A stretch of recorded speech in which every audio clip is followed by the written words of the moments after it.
Assalamualaikum warahmatullahi wabarakatuh. Asyhadu an la ilaha illallah wahdahu la syarikalah wa asyhadu anna sayyidana Muhammadan abduhu wa rasuluh.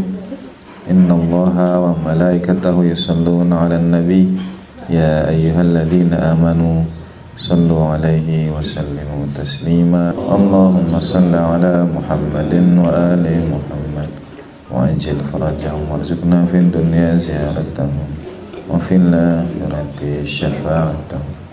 Ibu dan bapak rahimakumullah, kali ini saya ingin membaca riwayat dari kitab Ma'aniul Akhbar halaman 22 pada bab makna al-huruf al-muqatta'ah fi awailis suwar minal Qur'an. Arti huruf-huruf muqatta'ah.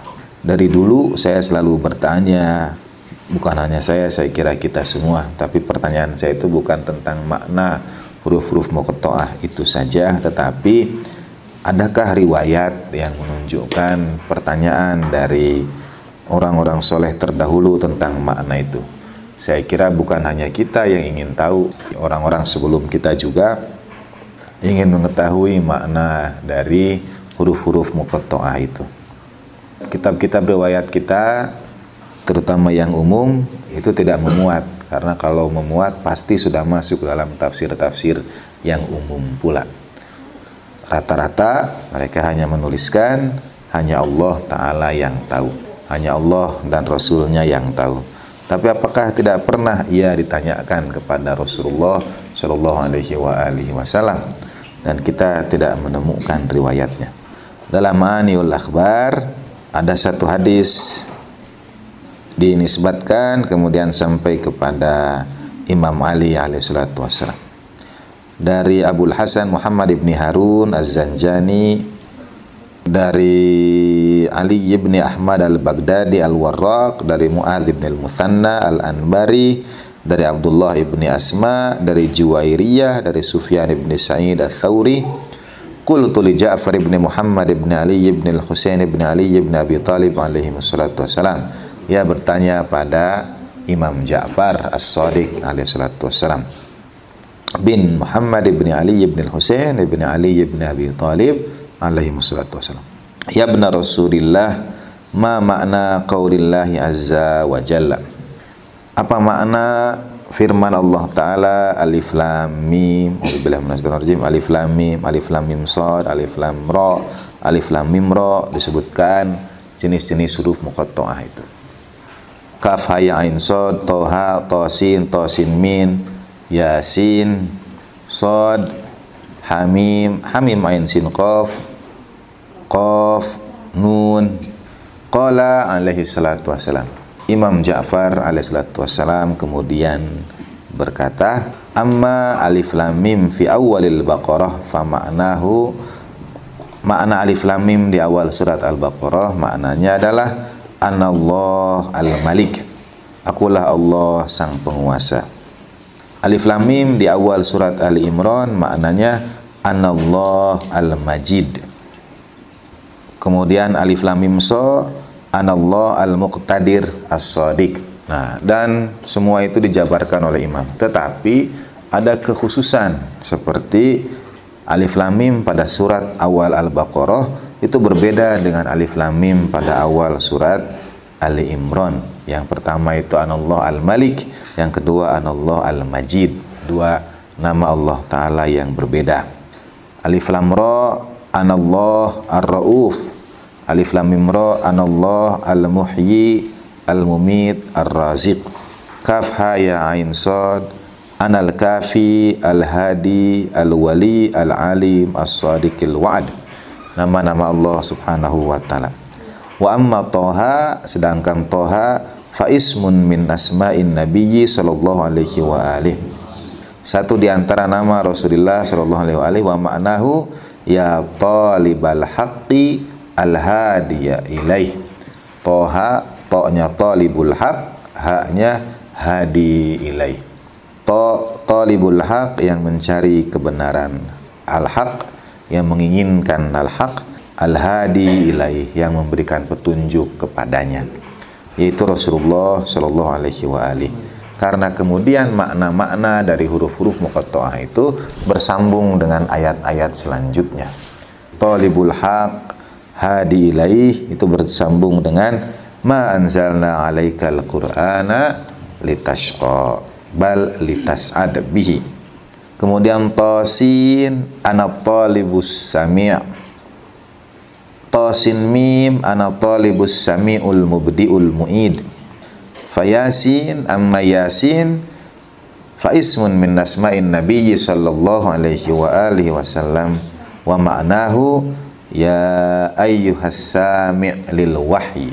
Yasin itu ya ayyuhas sami' lil wahyi, wahai yang mendengarkan wahyu, wahai engkau sang pendengar wahyu. Ya ayyuhas sami' lil wahyi wal qur'anil hakim innaka laminal mursalin ala siratin mustaqim.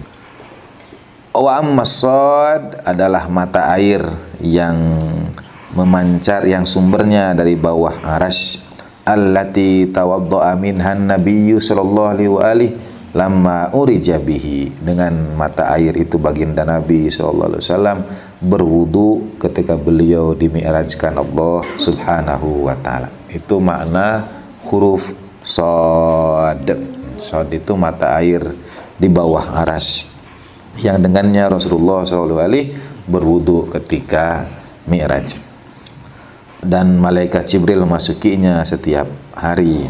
Dengannya ia membasahi sayap-sayapnya, dan tidaklah untuk setiap tetes yang menetes dari sayapnya kecuali Allah Ta'ala ciptakan darinya satu malaikat yang bertasbih dan mensucikan Allah subhanahu wa ta'ala, yukabbiruhu ila yaumil qiyamah wa yuhammiduhu ila yaumil qiyamah.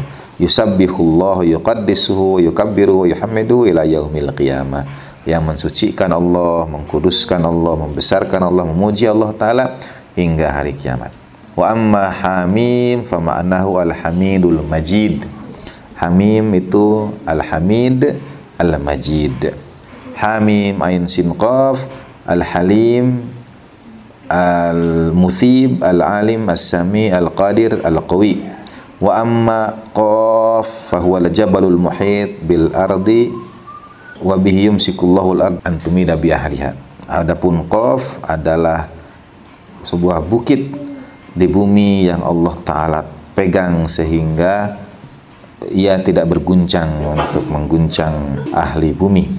Wa amma nun fahuwa nahrun fil jannah. Nun itu nama sebuah sungai di surga. Kemudian setelahnya Allah Ta'ala menciptakan kolam yang dengannya tulislah nun wal kolami wa ma yasturun. Kemudian kolam itu disembunyikan, disimpan, dijaga di lauhil mahfuz hingga hari kiamat. Darinya dipancarkan cahaya. Kemudian Sufyan berkata, ya benar Rasulullah, bayin li amrul lauh, ceritakan kepadaku tentang lauh itu. Nah, itu hadis dalam Ma'aniul Akhbar. Kita kembali lagi ke bagian-bagian huruf muqatta'ah. Jadi di dalam Ma'aniul Akhbar ada sahabat yang bertanya pada Imam Ja'far Shadiq alaihissalam tentang huruf-huruf muqatta'ah itu. Karena pastilah kita ingin tahu, kita penasaran apa makna di balik huruf-huruf muqatta'ah itu. Kepenasaranan terhadap ilmu itu harus senantiasa kita miliki. Manusia itu punya energi teramat besar. Kalau pengamalan, penghayatan keagamaannya tidak diarahkan pada ilmu, maka ia akan memilih saluran yang lain. Manusia itu tidak bisa tidak harus mengamalkan keberagamaannya. Penghayatan keberagamaan itu harus diekspresikan. Dan kalau ia tidak dilakukan melalui ilmu, ia akan mencari saluran yang lain. Seperti yang belakangan ini mungkin kita saksikan. Karena mau tidak mau manusia itu punya ghiroh yang sudah termasuk fitrahnya, yang kalau tidak disalurkan di jalan yang benar, ia akan mencari jalan yang lain. Al-Kafi dalam mazhab Ahlul Bait alaihi wassalatu wassalam, satu di antara kitab warisan utama mazhab Ahlul Bait, menarik dibandingkan kitab-kitab hadis yang lain, tidak diawali dengan bab iman, tidak diawali dengan bab tauhid, tetapi bandingkan dengan kitab-kitab hadis yang lain. Al-Kafi diawali dengan Kitabul Aqli wal Jahli, kitab akal dan kejahilan. Jauh sebelum orang sampai pada keimanan, jauh sebelum sampai pada tauhid Allah Subhanahu wa taala, yang dibahas itu tentang akal dulu dan jahil dulu. Setelah itu, setelah akal dan jahil, masuk pada bab fadail ilmu, keutamaan mencari ilmu itu yang akan mengantarkan dia ke hadirat Allah Subhanahu wa taala. Kemarin di masjid saya kutip kisah Alamah Bahjah yang membangunkan anaknya sholat malam, bangunkan sekali masih tidur, bangunkan 2 kali masih tidur, bangunkan 3 kali masih tidur, dan tidak tidur sebetulnya. Ketika dibangunkan, anaknya menjawab dengan hadis. Hati-hati kalau punya ayah ulama, karena begitu dijawab skakmat.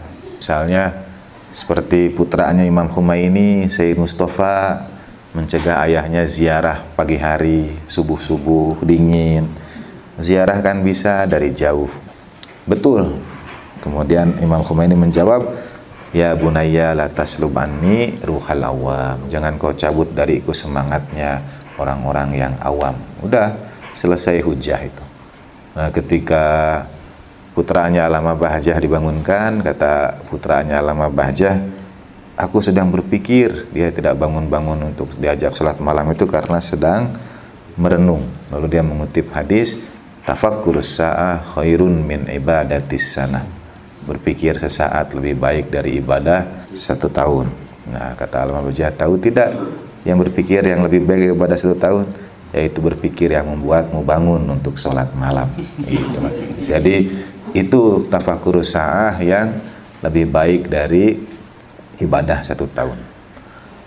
A'immah, para nabi, kemudian a'immah al-ma'sumin, sering disebut, kalau dalam bahasa Arab ada perbedaan, tapi menerjemahkan ke dalam bahasa Indonesia mungkin kurang pas, yaitu bukan ma fauqun nas, tapi annas ma fauq, bukan supra manusia. Maksudnya bukan ia diciptakan dengan kemampuan lahiriah, fisik, yang lain-lain yang berbeda dengan kita, bukan supra manusia seperti kita menyebut para superhero, tetapi manusia yang paling unggul, jauh lebih unggul dalam potensi seluruh diri mereka dalam segala sesuatu, terutama sebagai manifestasi dari puncak akal itu. Hidup para imam adalah teladan akal itu. Dalam Kitabul Aqli wal Jahli disebutkan tentara-tentara akal. Jadi sebetulnya sifat-sifat baik itu adalah fungsi dari akal yang juga baik. Akhlak yang baik itu adalah hasil dari akal yang baik. Berulang kali imam menyampaikan, jangan lihat orang dari ucapannya, tapi lihat dari perilakunya. Artinya akhlak yang baik itu buah dari pemikiran, buah dari perenungan, buah dari akal yang baik. Kesempurnaan akal yang baik itu akan melahirkan akhlak yang baik. Ciri akal kita tidak baik atau belum baik adalah adanya penyesalan. Kita tidak mengambil sesuatu yang lebih baik. Jadi pasti itu karena akal kita tidak baik. Nah, lawan dari akal itu kejahilan. Dalam mazhab Ahlul Bait, mengapa Karbala, kisah Karbala itu menjadi sebuah kisah puncak? Karena pada peristiwa Karbala itu berhadapan tentara akal seluruhnya dengan tentara jahil seluruhnya. Yang dimaksud tentara akal di situ adalah manifestasi dari seluruh nilai kebaikan yang akal mengarahkan potensi manusia kepadanya, dan manifestasi dari seluruh kejahilan. Sabar tentara akal, tergesa-gesa tentara kejahilan. Di pihak Imam Hussein ada kisah kesabaran, di pihak sana ada ketergesa-gesaan. Manifestasi dari seluruh tentara akal dan tentara jahil itu bertemu di Karbala. A'immah adalah puncak dari perwujudan akal yang sempurna. Janji Allah Ta'ala kemudian pada manusia, perwujudan seluruh nilai-nilai akal itu akan dihadirkan ketika Imam Zaman Najallallahu Ta'ala Farajahu Syarif dihadirkan di tengah-tengah manusia. Itu saat ketika akal menemukan manifestasinya. Dan sekarang di dunia ini kita tidak menemukan kesempurnaan manusia yang disempurnakan dalam akal yang diciptakan Allah Subhanahu wa Ta'ala, itu tidak kita lihat kehadirannya di dunia sekarang ini. Kita rindu akan kehadiran itu semua. Disitulah mengapa harus selalu kita menghadiri majelis ilmu. Kemarin saya Jalal dalam satu perjalanan kami berbincang, antara lain sekarang ini mengapa agak ramai lah para ustadz atau para ulama kemudian membahas hal-hal yang kadang-kadang tidak terkait erat dengan agama. Maksudnya bukan materi pengajian, tetapi materi situasi sosial politik yang sedang berkembang. Tidak salah, tetapi kalau terus-menerus itu saja jamaah hadirin itu diarahkan pada peristiwa-peristiwa yang sedang terjadi. Jadi mereka tidak menyentuh dari nilai-nilai keagamaan yang seharusnya dikaji.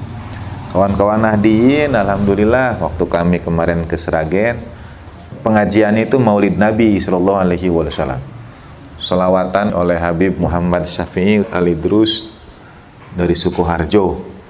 Yang lain itu dari Ba'da Isya. Kami hanya jam 8-an lah baru bergabung. Sedangkan hadirin itu dari Ba'da Isya sampai kira-kira jam 11. Sholawatan terus 3 jam full. Rebanaknya juga itu tidak berhenti. Kayaknya sudah otomatis tangannya. Tidak berhenti, sholawatan terus. Macam-macam. Baca Simtud Duror sampai ke lagunya Ahmad Dhani. Laskar Cinta. Wah, pokoknya semua 3 jam lebih. Saya kira hanya sholawatan saja. Acara inti, acara yang utama kan, sholawat. Ternyata ada ceramahnya Rais Suriah NU di Sragen itu. Dan beliau ngajinya itu ngaji kitab, yaitu kitabnya Syekh Hashim rahimahullah. Ngaji aja, sorogan, baca terjemahkan, bismillah, ini itu. Memang dalam tafsirnya kemudian misalnya kita ikut sunnah Rasulullah dan sunnah Khulafaur Rasyidin, lalu kemudian beliau sebutkan siapa yang dimaksud Khulafaur Rasyidin, tapi ngaji kitab.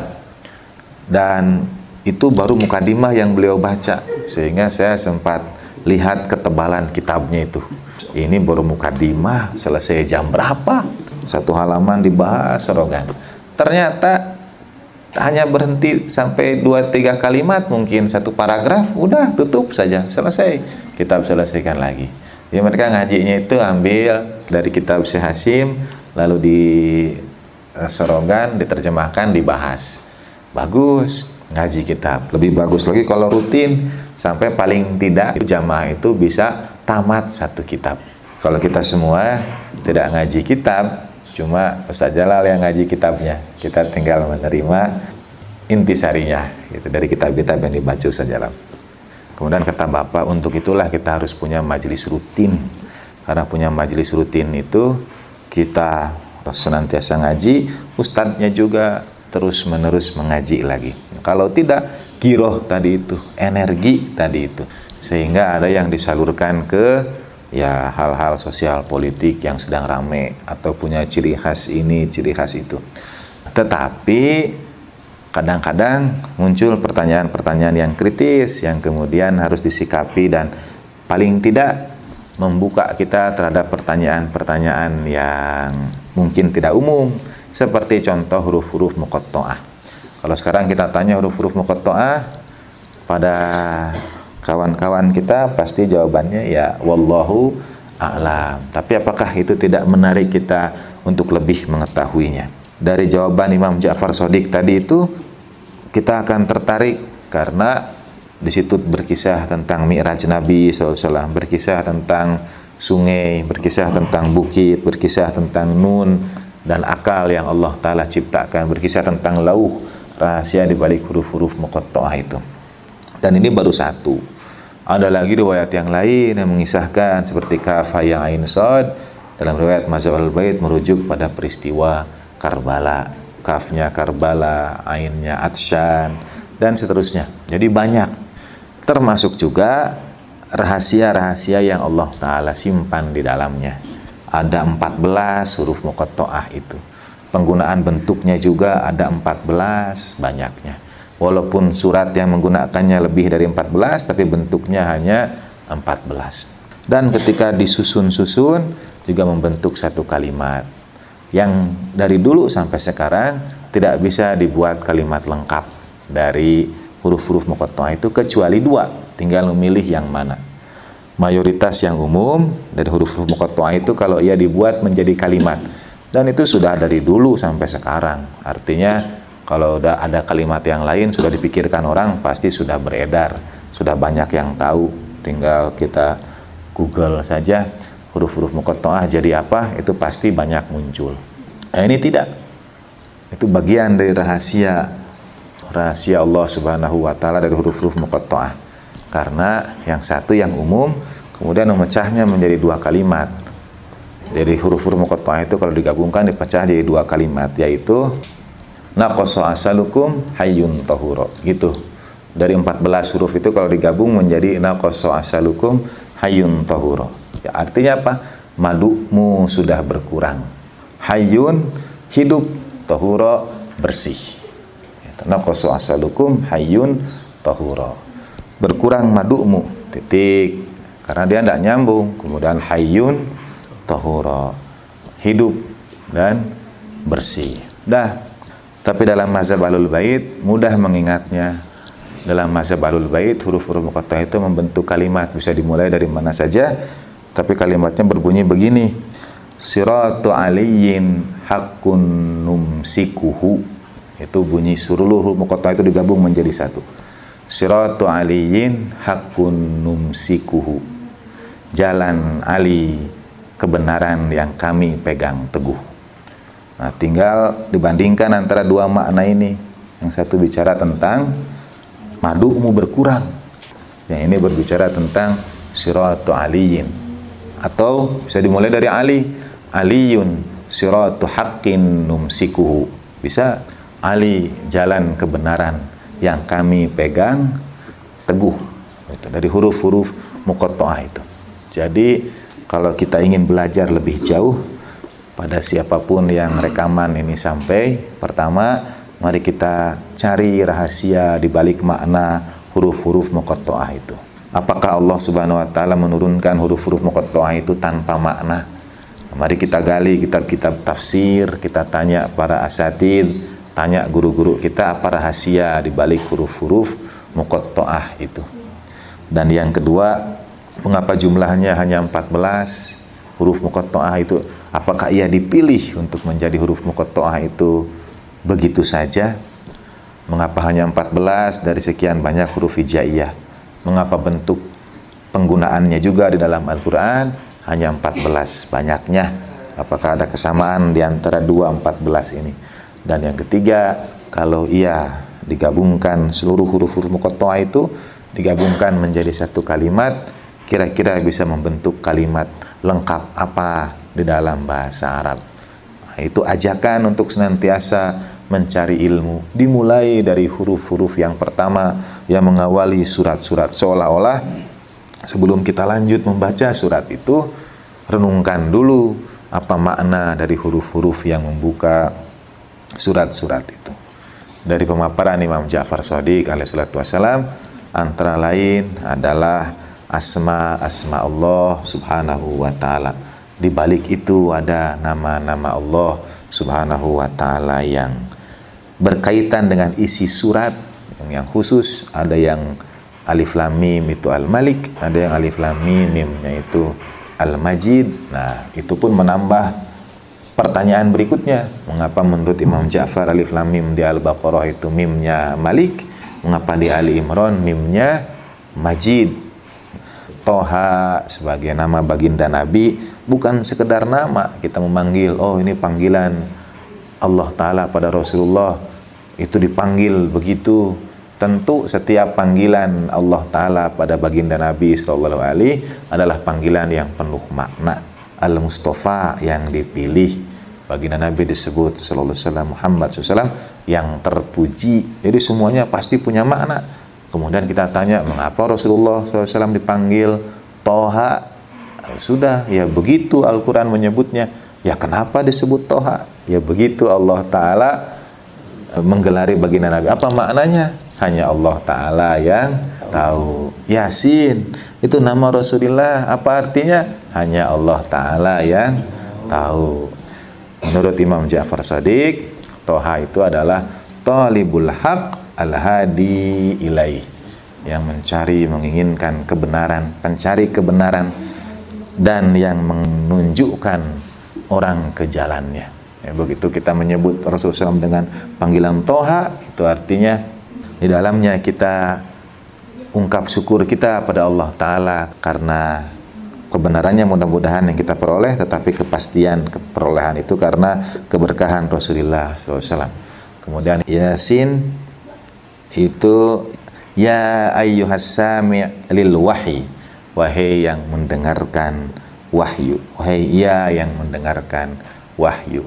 Jadi baginda Nabi SAW mendengar wahyu. Ya ayyuhas sami' lil wahyi, itu makna dari kata Yasinnya baginda Nabi sallallahu alaihi wasallam. Nah, huruf muqatta'ah itu cukup untuk mengajak kita belajar lagi, mengkaji lagi, terus-menerus mengarahkan energi keberagamaan kita untuk ilmu dengan pertanyaan-pertanyaan kritis kita. Kalau tidak kita gunakan, maka kita akan terjebak dan dibawa arus menyalurkan giroh keberagamaan kita itu untuk sesuatu yang lain yang belum tentu berada di jalan yang seharusnya. Demikian, terima kasih atas kehadiran dan doa Ibu dan Bapak. Mohon doa khusus untuk orang tua kita semua, buat orang-orang yang sakit di antara kita, dengan keberkahan majelis ilmu malam hari ini.